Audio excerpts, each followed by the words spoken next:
हुआ।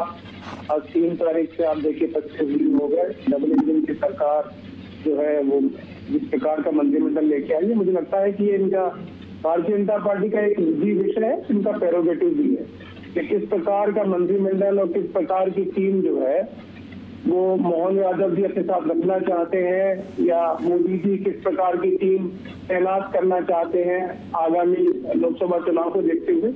हमारा तो सिर्फ एक ही विषय है कि इनका जो संकल्प पत्र है, जिसको मोहन यादव जी ने भी कहा कि वो गीता और रामायण के समान उनके लिए पूज्य होगा और अच्छे से पालन करेंगे, तो बस हमें तो आज से यही देखना है कि कल से किस जो संकल्प है और जो इनकी घोषणा है उसका अनुपालन और क्रियान्वयन प्रारंभ हो रहा है, उस पर हमारी सीधी नजर रहेगी। साथ ही देखिए, आप स्पष्ट रूप से जयंत वर्मा जी ने बहुत अच्छी बात कही कि शिवराज सिंह जी को खारिज कर दिया है इसमें। उसका भी कारण है क्योंकि शिवराज सिंह जी की लाडली बहना योजना थी, जिसे माना जा रहा है कि गेम चेंजर थी, वो कम से कम मध्य प्रदेश की जनता के मानस पटल से हट जाए और मोदी के मन में मध्य प्रदेश जो नारा था इनका, उसी को ये चलाना चाहते हैं, क्योंकि इनके यहाँ तो अब प्रजातांत्रिक व्यवस्था है ही नहीं और सिर्फ मोदी जी एकल इनके मुझे लगता है कि हीरो है, इनकी मूवी चलाना चाहते हैं, लेकिन इनका निजी विषय है। कमलनाथ जी दिग्विजय सिंह को एक सिरे से खारिज कर दिया भाई, हमारे किसी को खारिज नहीं किया है। मैंने क्या कहा आपसे कि आपकी पार्टी का निजी, हमारे यहाँ किसी को खारिज नहीं किया, सबको काम दे दिया अलग अलग।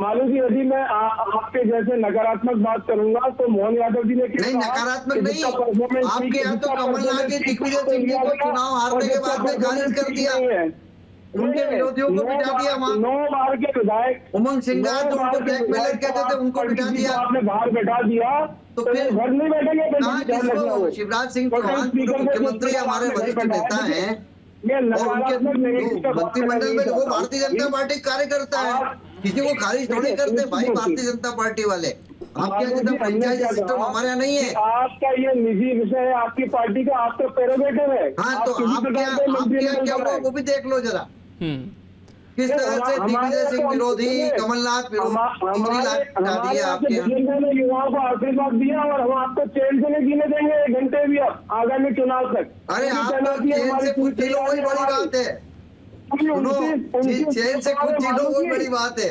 कमलनाथ दिग्विजय सिंह आपको चैन से नहीं जीने देंगे, कमलनाथ और दिग्विजय सिंह आपको चैन से नहीं जीने देंगे।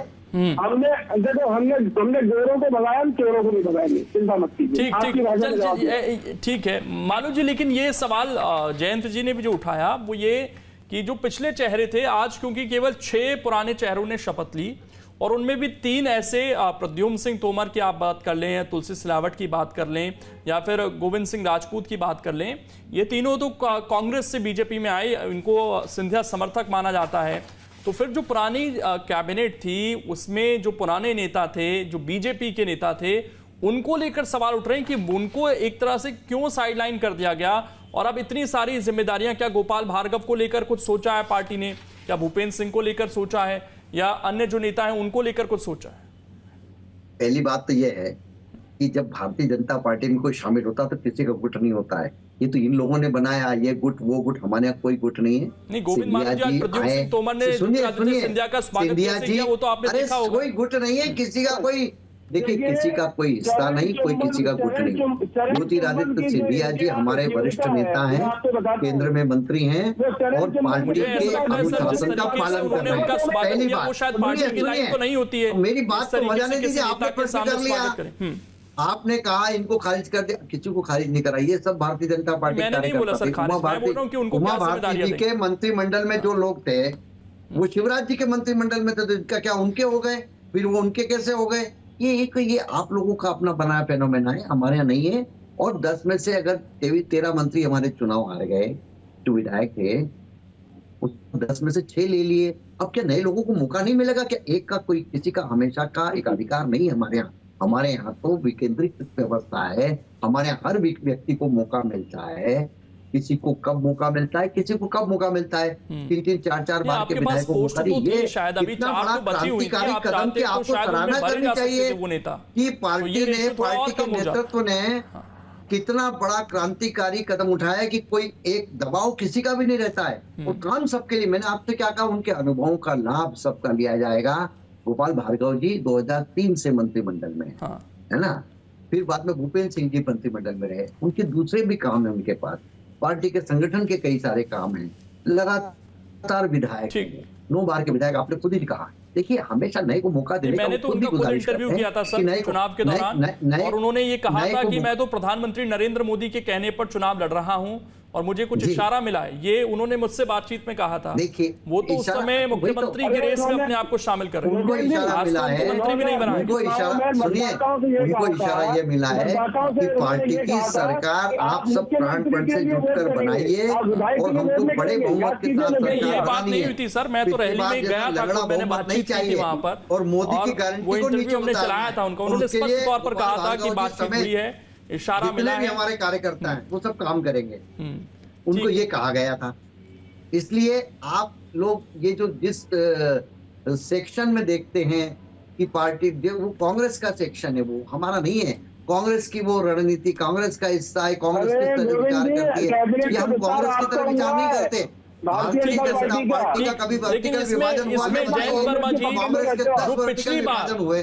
पिछली बार से क्या आपको बैलेंस ज्यादा नजर आता है? क्योंकि पिछली बार जब वो लोग आए कांग्रेस छोड़कर ज्योतिरादित्य सिंधिया के साथ, अब आप ये बताइए, तो उनका दबदबा था, क्या इस बार वो दबदबा कम?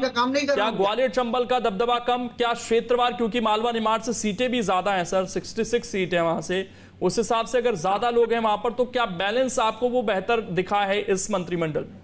बिल्कुल बिल्कुल बैलेंस है।